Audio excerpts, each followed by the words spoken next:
everyone, for today's Toddler Days I'm going to be showing you how to make some really simple, festive, taste-safe Play-Doh that you can make at home. To make the Play-Doh you will need a large mixing bowl and a cup and a spoon to measure with, plain flour, oil, salt and cold water, and to make my dough more festive I'm also using food colouring and peppermint extract, but you can use any flavour or colour combination that you'd like.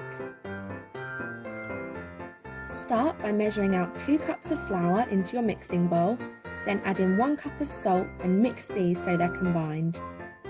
Next, add in 1 cup of cold water along with any food colouring or flavouring you'd like and a tablespoon of oil. Mix these really well with a spoon to combine. The mixture should still look a little sticky, but if it's too wet you can add in some more flour. Next, you need to sprinkle some flour over the work surface, tip out the dough and knead it really well until it's smooth and no longer sticky. At this point you can add in any extra glitter or sequins that you'd like to make your Play-Doh extra festive and sparkly. When you're finished you should be left with a really smooth, soft dough that you had lots of fun making.